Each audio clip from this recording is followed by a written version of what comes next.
Students, question number 10, exercise 10.2. Find a vector in the direction of the vector 5i cap minus j cap plus 2k cap which has magnitude 8 units. मतलब कि आपको क्या करना है कि इस vector की डायरेक्शन में यूनिट वेक्टर निकालना है। जब भी वो कहता है कि कोई वेक्टर निकालो किसी वेक्टर की डायरेक्शन में, तो आपको यूनिट वेक्टर निकालना पड़ता है। जब भी कोई वेक्टर किसी वेक्टर की डायरेक्शन में निकालना पड़ता है तो इसका मतलब हमारे को यूनिट वेक्टर निकालना पड़ता है। तो इसको मान लेते हैं हम ए वेक्टर। ठीक है, मान लिया ए वेक्टर है ये 5i cap minus J cap plus 2k cap. तो इसकी मैग्नीट्यूड करें यूनिट वेक्टर निकालने के लिए, है ना। 5 का स्क्वायर प्लस माइनस 1 का स्क्वायर प्लस 2 का स्क्वायर, तो ये कितना हो जाएगा 25 प्लस 1 प्लस 4, तो ये आ जाएगा √30। ठीक है, तो यूनिट वेक्टर क्या आ जाएगा ए कैप बराबर है vector A upon magnitude of A. तो यहाँ पे ए कैप बराबर है, ये हो जाएगा 5i cap minus J cap plus 2k cap upon √30। ठीक है, तो इसके सब के नीचे कर देंगे हम।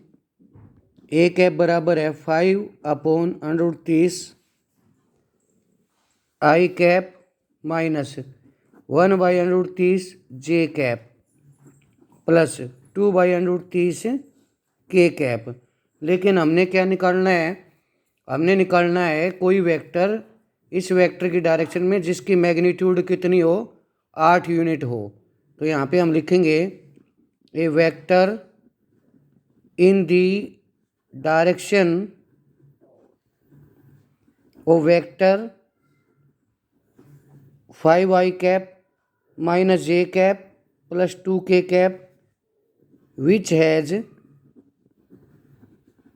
Magnitude 8 units. ठीक है ना, तो इसको हम 8 से गुणा कर देंगे। ओके बच्चों, 8 ब्रैकेट में 5/30 आई कैप माइनस 1/√30 जे कैप प्लस 2k कैप, तो ये हो जाएगा 40/√30 आई कैप माइनस 8/√30 जे कैप प्लस 16/√30 के कैप।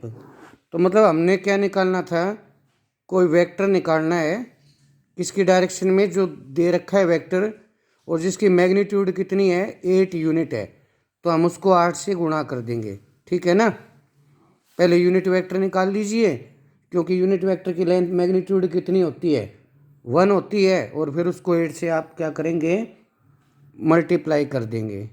ठीक है बच्चों।